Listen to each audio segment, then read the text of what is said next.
Suku Rusian Rusia di Tiongkok adalah salah satu dari 56 kelompok etnis resmi yang diakui oleh pemerintah Tiongkok.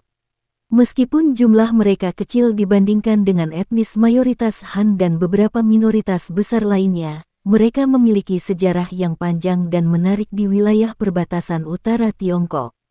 Suku Rusian di Tiongkok adalah keturunan imigran dari Rusia yang mulai menetap di Tiongkok sejak abad ke-17 hingga awal abad ke-20. Ada beberapa gelombang kedatangan. Setelah perjanjian Nerchinsk 1689 antara dinasti Qing dan Kekaisaran Rusia, beberapa orang Rusia mulai masuk ke wilayah Tiongkok, terutama di Siberia dan Manchuria. Selama masa ekspansi Kekaisaran Rusia ke Asia Timur, banyak warga Rusia yang pindah ke wilayah perbatasan seperti Xinjiang dan Heilongjiang. Setelah Revolusi Bolshevik 1917, ribuan orang Rusia anti-komunis melarikan diri ke Tiongkok, terutama ke kota-kota seperti Harbin, Shanghai, dan Xinjiang. Mayoritas suku Rusian di Tiongkok tinggal di daerah Heilongjiang, kota Harbin, Xinjiang khususnya di Ili dan Tacheng. Kota Manzuli di Mongolia Dalam, dekat perbatasan Rusia. Kota Harbin dulu bahkan dikenal sebagai pusat komunitas Rusia terbesar di luar Rusia, dengan arsitektur dan budaya Rusia yang masih tampak hingga kini. Suku Rusian di Tiongkok mempertahankan banyak unsur budaya asal mereka, walaupun juga mengalami asimilasi dengan budaya lokal. Banyak yang berbicara bahasa Rusia, walaupun generasi muda lebih dominan menggunakan bahasa Mandarin. Mayoritas menganut Kristen Ortodoks Rusia. Di beberapa kota besar seperti Harbin, terdapat gereja Ortodoks yang menjadi simbol warisan budaya mereka. Dalam upacara adat atau perayaan khusus, mereka mengenakan pakaian tradisional Rusia dan menyajikan makanan khas Rusia. Suku Rusian termasuk kelompok etnis minoritas yang jumlahnya sangat kecil, diperkirakan hanya sekitar 15.000–20.000 orang di seluruh Tiongkok. Mereka umumnya hidup berdampingan dengan kelompok etnis lain dan sebagian telah mengalami asimilasi dengan budaya Han.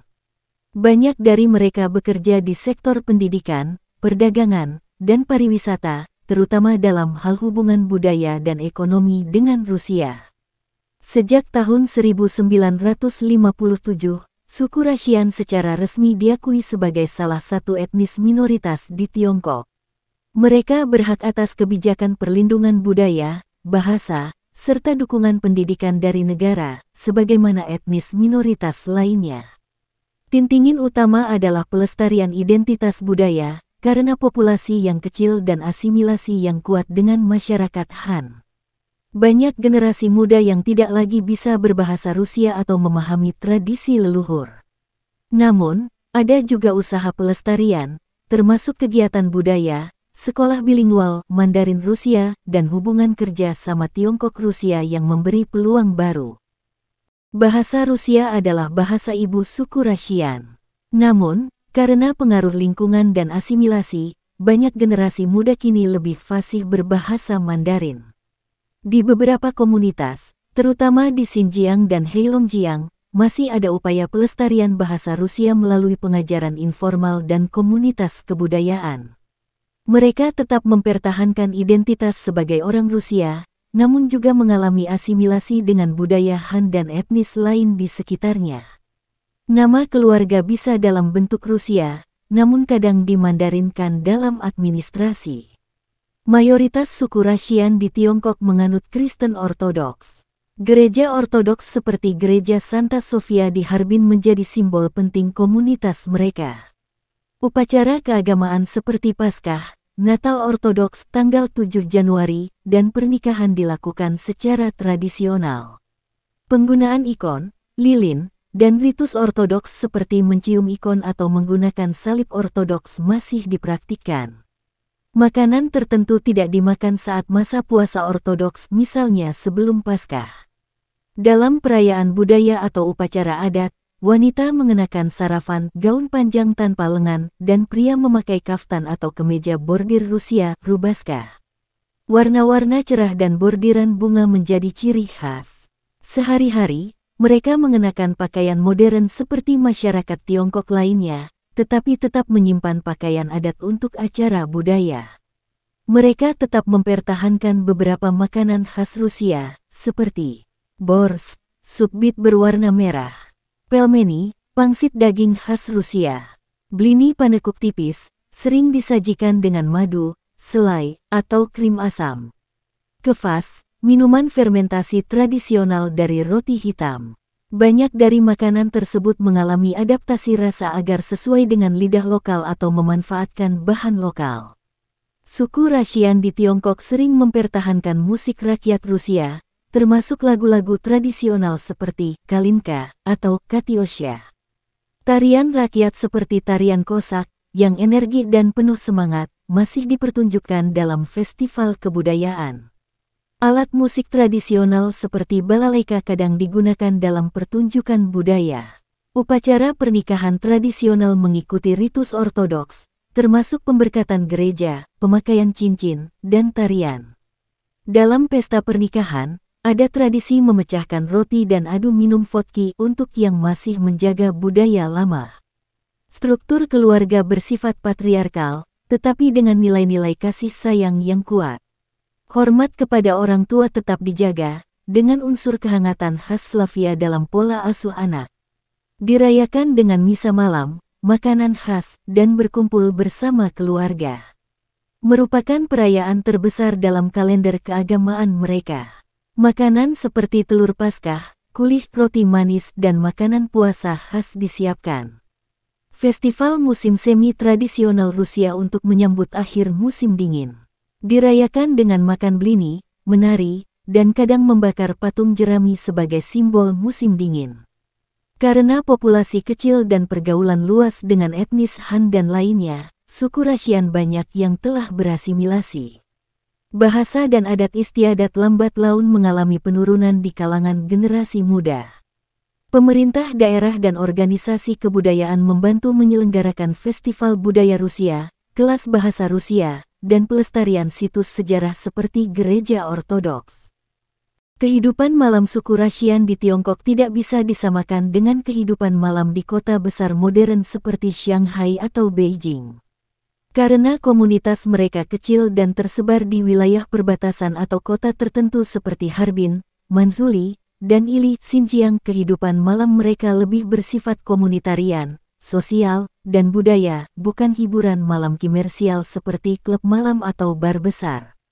Kehidupan malam sering diisi dengan perkumpulan komunitas, baik di rumah-rumah anggota komunitas maupun di pusat kebudayaan Rusia lokal. Acara seperti ngopi bersama, berdiskusi, dan menonton film Rusia adalah hal yang umum. Banyak komunitas Rusian mengadakan latihan tari tradisional di malam hari, seperti tarian Kosak atau waltz Rusia. Musik rakyat dimainkan dengan alat musik tradisional seperti balalaika atau akordeon, baik untuk hiburan maupun persiapan pertunjukan festival. Pada hari-hari besar keagamaan seperti Natal Ortodoks dan Paskah, kegiatan gereja berlangsung hingga malam bahkan tengah malam.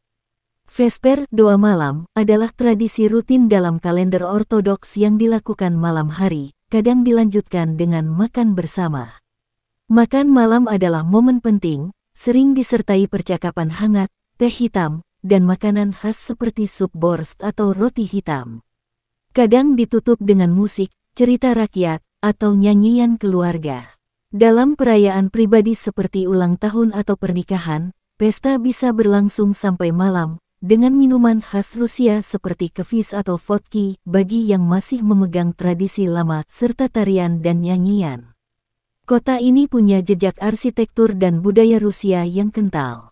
Kehidupan malam di kalangan komunitas Rusian bisa termasuk kunjungan ke restoran Rusia yang buka malam hari, penampilan musik live Rusia di kafe tertentu, pertunjukan budaya di panggung komunitas lokal, kota perbatasan dengan banyak etnis, termasuk Rusian.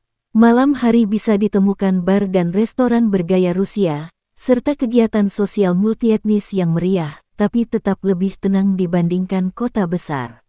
Cenderung menjalani malam dengan kegiatan rumah tangga, keagamaan, atau sosial santai. Lebih menekankan nilai keluarga, ketenangan, dan spiritualitas. lebih terbuka terhadap hiburan malam ala Tiongkok modern seperti karaoke KTV, nongkrong di kafe atau bar, media sosial dan streaming video di rumah. Meski begitu, mereka tetap membawa unsur identitas Rusia, seperti musik yang mereka dengar atau makanan yang disukai. Karena hubungan dekat dengan Rusia secara geografis dan kultural, di kota-kota seperti Harbin atau Heihe, sering ditemukan restoran Rusia yang buka malam hari, festival budaya malam yang menampilkan seni pertunjukan Rusia, pasar malam tematik Rusia yang menjual pernak-pernik, makanan, dan pakaian khas. Tiongkok dan Rusia memiliki perbatasan darat yang sangat panjang. Hubungan antar keduanya sudah berlangsung sejak abad ke-17, khususnya melalui wilayah Siberia, Manchuria, Northeast China, dan Xinjiang. Pada 1689, ditandatangani perjanjian Nerchins antara dinasti Qing dan Kekaisaran Rusia. Ini adalah awal dari hubungan resmi dan pertukaran antar masyarakat kedua negara. Sejak saat itu, terjadi gelombang migrasi warga Rusia ke wilayah-wilayah Tiongkok. Migrasi awal terdiri dari para pedagang, penjelajah, dan pekerja tambang, terutama ke wilayah perbatasan timur laut dan barat laut Tiongkok Heilongjiang, Xinjiang. Beberapa tentara dan petani Rusia juga menetap di wilayah ini secara sukarela maupun sebagai bagian dari kilini perbatasan. Pada masa ini, Rusia membangun jalur kereta api Tiongkok Timur Chinese Eastern Railway melalui kota Harbin. Harbin berkembang menjadi pusat komunitas Rusia terbesar di Asia. Ribuan insinyur, teknisi, dan keluarga Rusia pindah ke sana. Setelah revolusi Bolshevik 1917, banyak orang Rusia anti-komunis disebut White Russians melarikan diri ke Tiongkok. Mereka menetap di kota-kota seperti Harbin, Tianjin, Shanghai, dan Urumqi, Xinjiang. Populasi Rusia di Tiongkok sempat mencapai lebih dari 20.000 orang pada awal abad ke-20.